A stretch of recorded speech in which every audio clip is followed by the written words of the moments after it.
All right, so the Cleveland Cavaliers got eliminated from the playoffs last night, and today I'm going to be doing something a little bit different here on the podcast channel. We're going to be doing just a clip-centric just talk about the Cleveland Cavaliers and where they can go in their future. I do plan on having this come out on the podcast as well. This is probably just going to be incorporated into a much longer episode that you guys will probably either see on the channel or if you're listening on the Spotify or Apple podcast feed. So last night, the Cleveland Cavaliers ended up losing to the Boston Celtics 113-98. Their season is now over. They lost to the Celtics in 5 games. And the Cavs, you know what, if you would have said it's a second round exit from last year, that is improvement, right? They lost to the Knicks in 5 games last year, and this year they were able to win a playoff series. Their team looked a little bit different, but not totally different from the 2023 squad, and they were able to beat the Orlando Magic in 7 games, a team they were definitely supposed to beat, and maybe a little disappointing. It took them 7 games to do so. And then Boston, you know what? Vibes were a little bit high after game 2, right? They were able to win game 2 in Boston, and you're like, you know what? Could Cleveland make a run with this team at full strength? Well, we never really got to see it at full strength. Donovan Mitchell missed multiple games in this series. Jared Allen didn't play a single game. It was pretty much the Evan Mobley and Darius Garland show, and both of those players had their issues, but positive sides as well throughout the series. So we're pretty much going to talk about the Cleveland Cavaliers, what went wrong with this team, and they have so many questions to address this upcoming offseason. I actually think they are one of the more interesting teams to talk about when you're looking at 2024 offseason outlooks and beyond. What are they going to look like at the end of the 25 season and onwards, right? So yeah, we're going to address the big elephant in the room, Donovan Mitchell. Donovan Mitchell is a free agent after the 2025 season. Mitchell unfortunately missed a little bit of time in the Boston Celtics series. He only ended up playing 3 games in this series and did miss the final 2. Now, Darius Garland and company kind of kept it somewhat close at points in games 4 and 5, but it was not enough. Donovan Mitchell had a phenomenal playoff run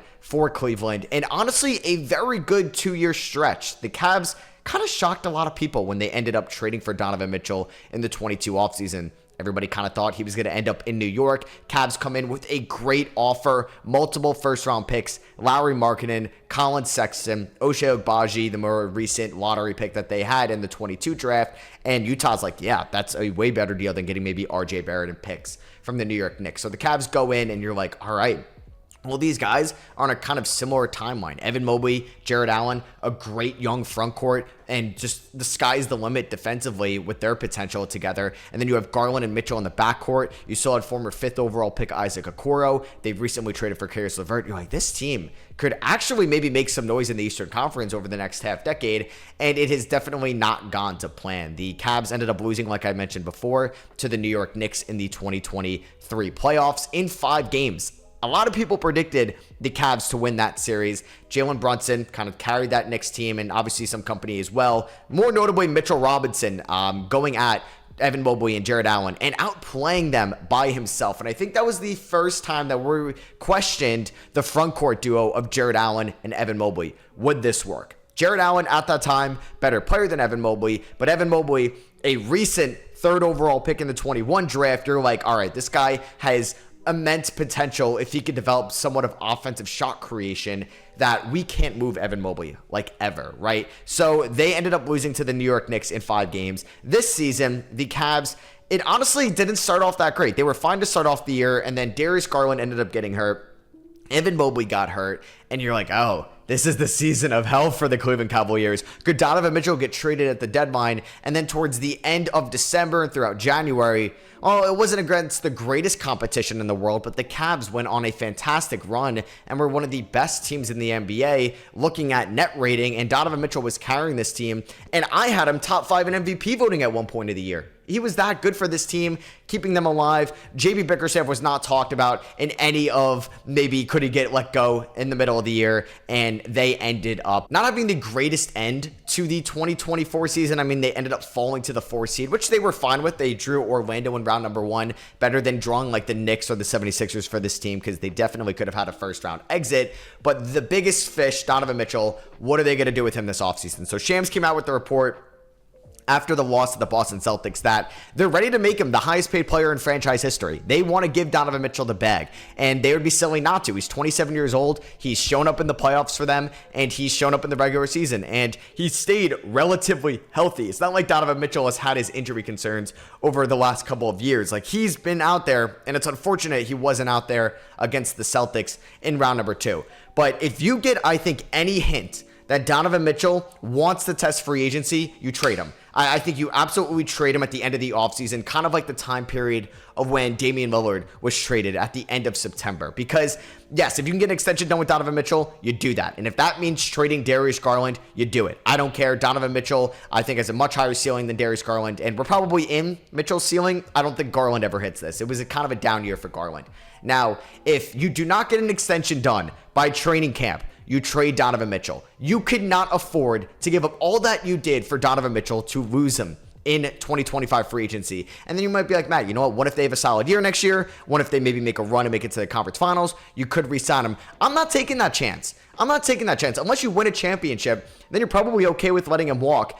I am moving Donovan Mitchell. I can't let him get on the phone with Rob Pelinka and the Lakers, or Leon Rose and the Knicks, or the Nets where he wants to go home, or another team, right? I am not letting that happen, because if you lose him, and I can't really compare it to OKC and Kevin Durant, because Sam Presti, mastermind genius, turned that team around in a few seasons. You just can't afford to let Donovan Mitchell walk, and you have Garland, Mobley, and Jared Allen, and you could have had a much better roster and a much better outlook if you were able to trade Donovan Mitchell this offseason, because I know it's a one-year deal. Theoretically, it's a one-year deal. He could be a free agent next year. You could still get very good assets. I'm sure Houston would like to give up a lot. Or I talked about Brooklyn. They're a desperate team right now, and Donovan Mitchell could come home. I mean, the Lakers could have some appealing picks in the late 2020s or even the early 2030s they would give up for Donovan Mitchell. So I think if you do not get an extension done, when that window opens, you trade him. You just can't risk it. I know there's maybe a 5% chance, or maybe you're optimistic that he's going to re-sign after next year. I am not risking that whatsoever. You're a small market team. You're not going to have cap space because the Garland extension has kicked in, and you're eventually going to have to pay Evan Mobley. I am not risking it at all. I'm trading Donovan Mitchell. Now, if you can extend Donovan Mitchell, I would look into trading Darius Garland. I think a lot of teams would be interested in Garland, and since he's under control for the next 4 years, it gets up to $45 million in 2028. I would still think you can get a very good return for Darius Garland. So if Donovan Mitchell is like, you know what, I don't think it's working out with me and Garland, and I will sign an extension, you move Garland in a heartbeat. The same teams I mentioned could be interested in Garland as well. There could be 3-team trades involved. You can get good assets for Garland this offseason. And I would also look into the idea of trading away Jared Allen. Jared Allen is so good. I'm a big Jared Allen fan. I thought he was actually like an all defensive caliber big man this year before kind of the end of the season happened. I think Jared Allen's really good. He's making $40 million over the next 2 seasons. It's a great contract. I'm sure New Orleans would do Jared Allen for Brandon Ingram straight up, right? Because Ingram's a free agent next year. They don't want to pay him. Allen is kind of perfect for them right now. I know Allen's not a floor spacer, but a lot of teams would want Jared Allen because he's cheap, he's still young, and he's a great defender and a good rim protector. And like OKC would give you multiple assets for Jared Allen. So I think I would do that. I still believe in Mobley's offensive potential. He had a great game 5 offensively. He needs to look more aggressive. And maybe Donovan Mitchell doesn't have the patience for that. And maybe you have to move Mobley this offseason. I think it's more of a question if Mitchell's like, I will stay, but you got to move Mobley. Then I'm like, interesting. But I'm taking Mitchell over Mobley. I'm taking Mitchell over Garland. So I would re-sign Donovan Mitchell, and I would look to move probably first Jared Allen. I would still like to keep Garland, but I would look to move Jared Allen because I still think you can get a really good return for him. Then I would look to move Garland, and then if it came to it, I would look to move Evan Mobley, but I really want to do that because he's still 23 years old, and I think he has great potential in this league. I think you just got to fill out some of these bench spots as well. Isaac Okoro, great defender, still not what you want offensively. Not really a starter, wasn't really meant to be, so hopefully he's off the bench next year. I'm not a big Karis LeVert fan, so if I could move him this offseason, I would. I don't know who's taking a $16.5 million contract. You could bring back your Dean Wade and your Georges Niangs of the world, but these guys probably shouldn't be playing for you in the playoffs, so I would think about moving them as well. I like what I saw out of Sam Morril and Craig Porter Jr. in the regular season. Obviously, it's a different beast come playoff time, and you hope Max Strus is more consistent next year. The Cavs will have the 20th overall pick in the draft. There's a plethora of wings I would like for them to target. I think Johnny Furphy could replicate the shooting that maybe you don't love in Dean Wade and Georges Niang because of their defensive ability.